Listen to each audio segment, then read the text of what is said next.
Bagnols-sur-Cèze, saison 2022-2023. Quelques semaines seulement après sa réouverture, nous ferons le point sur les lignes LIO-SNCF Bagnols-Avignon et Bagnols-Nîmes. Pour en parler, je recevrai dans quelques instants Jean-Yves Chaplet, maire de Bagnols-sur-Cèze. Cette rentrée est également placée sous le signe de travaux dans les écoles de la ville et de la mise en place de classes thématiques. Thierry Lepelletier, directeur de l'école Jules Ferry, et Christophe Liabeuf, président du RCBM, viendront nous expliquer leurs actions. Bagnols et vous l'émission, c'est parti.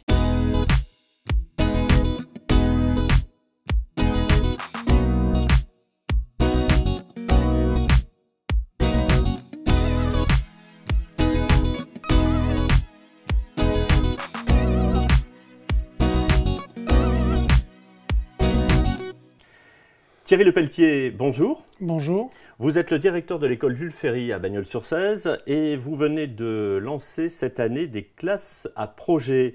Est-ce que vous pouvez nous expliquer en détail de quoi il s'agit? On voulait avoir un projet qui touche tous les élèves de l'école, que ce projet soit aussi du domaine artistique et du domaine sportif.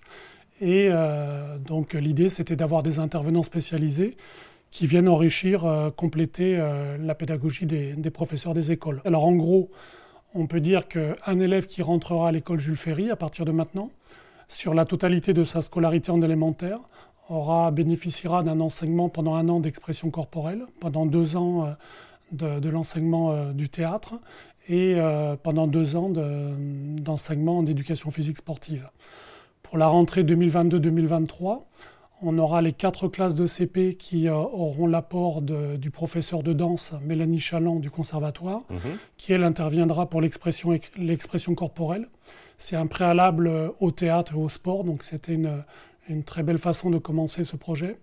Et ensuite, les 5 classes de CE1, CE2, elles auront l'apport de Nicolas Maury, le professeur de théâtre. Et puis les 5 CM1, CM2, ça sera un travail qui sera mené avec les intervenants des associations sportives bagnolaises.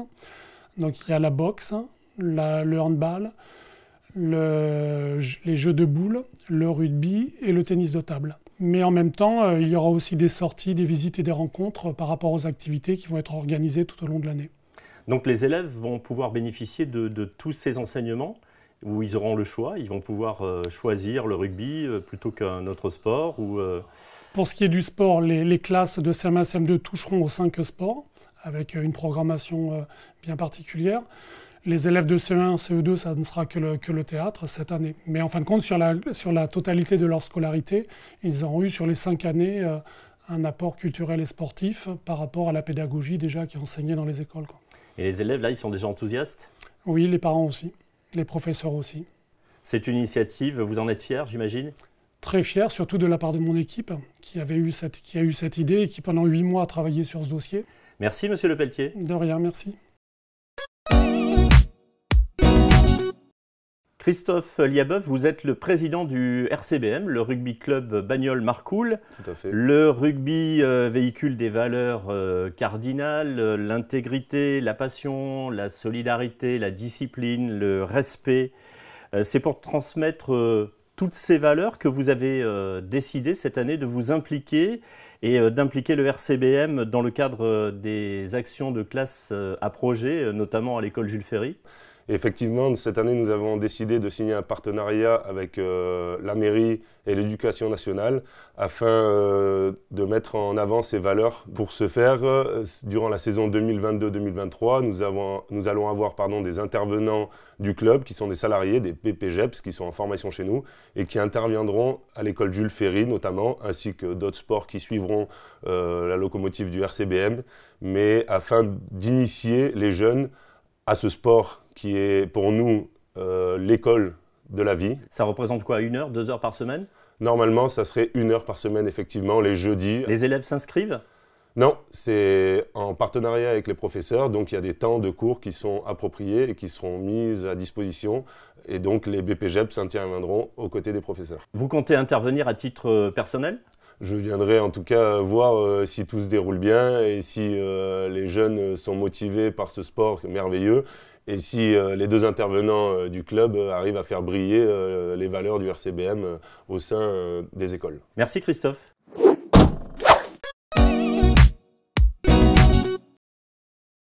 Monsieur le maire, bonjour. Bonjour.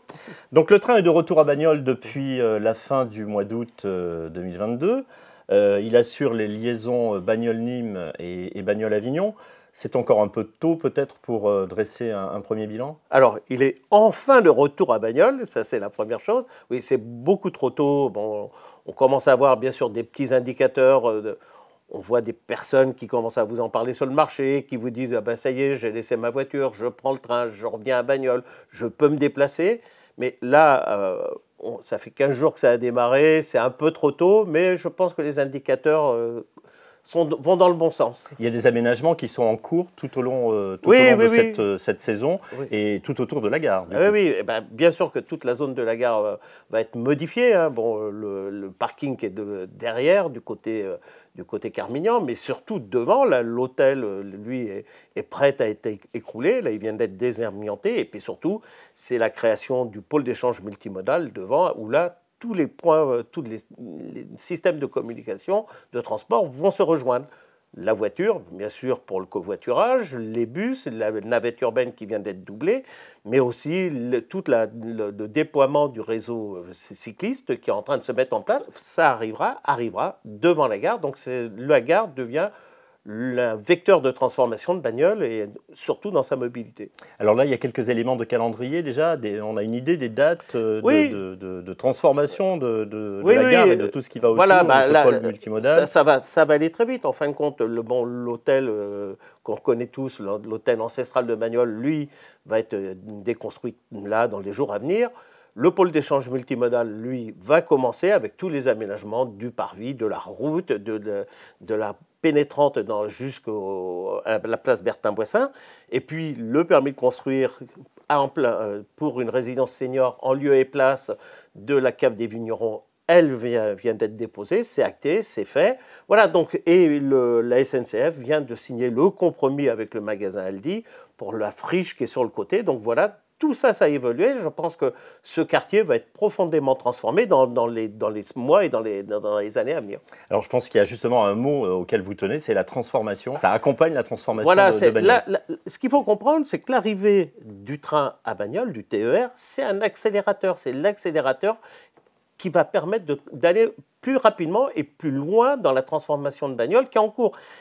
Parce qu'on est capable de faire venir les gens, parce qu'on est capable de les transporter et de façon raisonnable dans les meilleures conditions, et ben c'est ça qui fait qu'une ville devient attractive. Il y a plein de points d'information et puis surtout, il ne faut pas hésiter à le prendre ce train, c'est tellement important. Et puis bon, faire Bagnoles, centre d'Avignon, en 20 minutes, c'est rêvé quand même. Absolument. Monsieur le maire, merci de nous avoir accordé ces quelques minutes. Voilà, cette édition de Bagnoles et vous se termine. Merci à vous et puis à très bientôt pour faire un tour évidemment d'horizon sur l'actu bagnolaise. En attendant, prenez bien soin de vous. Allez, à bientôt.